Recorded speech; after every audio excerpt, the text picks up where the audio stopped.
Good evening. Our news summary for this Monday, the 7th of July.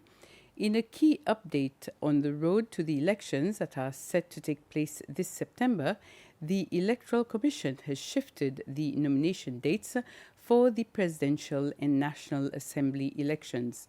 The Presidential and National Assembly elections are taking place in less than 81 days on the 25th, 26th and 27th of September of this year. In a press conference today, the Electoral Commission has announced that the official nomination date for the candidates participating in the presidential elections is the 19th of August instead of the 12th of August.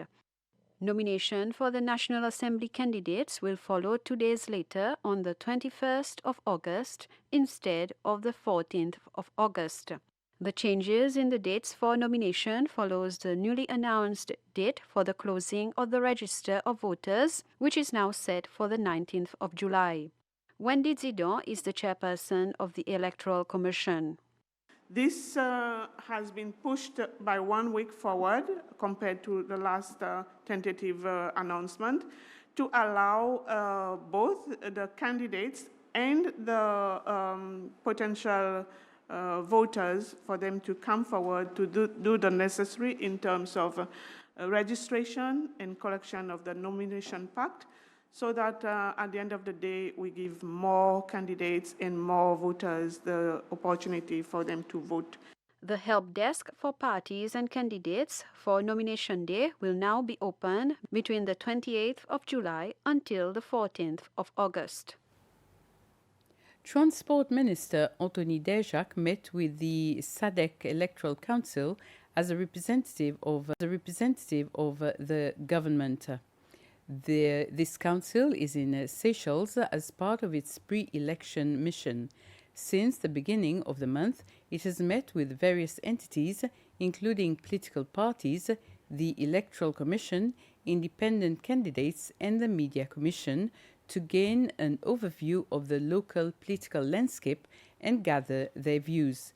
The head of the delegation, Justice Ticheme Dlamini, stated that Seychelles is stable and calm and that the recent amendments to the Electoral Act have also been brought to their attention.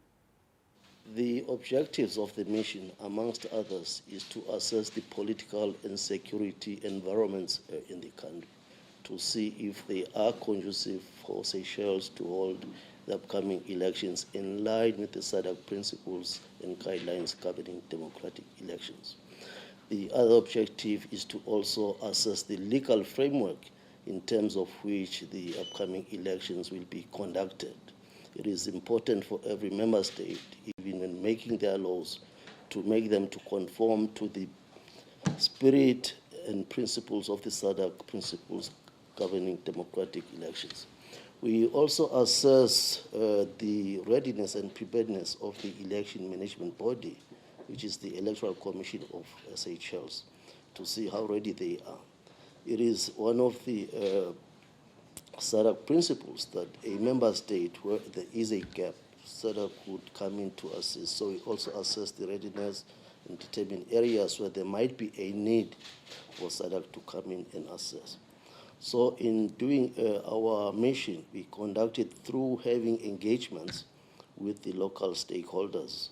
And since our arrival from the 1st of July, we have engaged many stakeholders, and we are happy with the feedback that we receive from them. From the stakeholders, we get to understand the local context of the entire electoral process and how they feel about it. The Ministry of Health is calling on members of the public, Seychellois citizens, as well as migrant workers who are not fully vaccinated against measles and German measles to do so during a nationwide vaccination campaign which is being launched this week. The combined vaccine will be administered at health centers and clinics as well as in workplaces. A similar campaign took place between 2018 to 2020, but had to stop because of the COVID pandemic. Most people born here from 1989 upwards may be fully vaccinated against the measles. The Ministry of Health is offering this vaccination to all the residents in Seychelles, including the migrants. We are urging them to come and get vaccinated because since globally there are a lot of outbreaks, and we want to create a high population immunity and surely be certified measles free.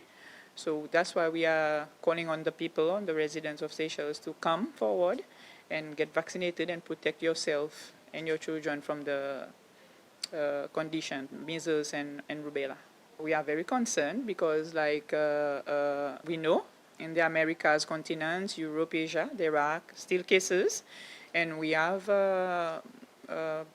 people visiting the Seychelles. They may come from those areas, which can create a burden to our population. So it's very important to contain the disease itself and protect our population.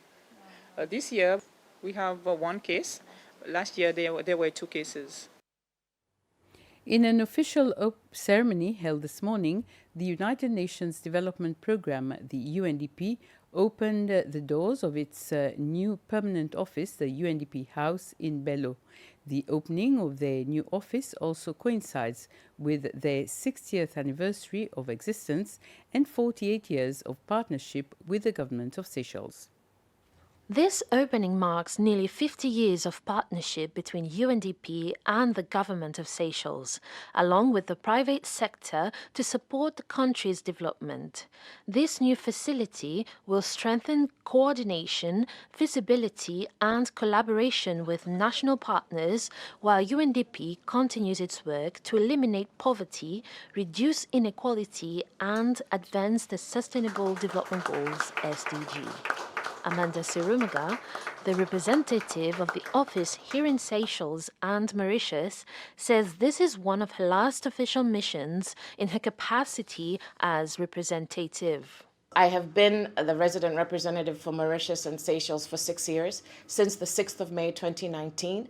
Normally, we have tours of duty of 4 to 5 years, but we did have the COVID period, so there was a bit of an extension of my term. I will be leaving in around August or September of this year, and I will say that it's really a difficult emotion to leave a place that you've invested so much time in, but also you've worked very well with the government and the communities and private sector. So I'm leaving with a little bit of sadness, of course, because I've just opened an office, but I will not be part of the office experience. I do know that the team is very capable and they'll be able to carry on whatever work we've begun together. At the same time, I'm actually very proud and happy that we were able to have such a positive relationship with government to be granted use of a premise and to be able to have such a robust partnership. Her mandate ends in a few months' time. In this news summary, next on SBC is a local production, Quintapi.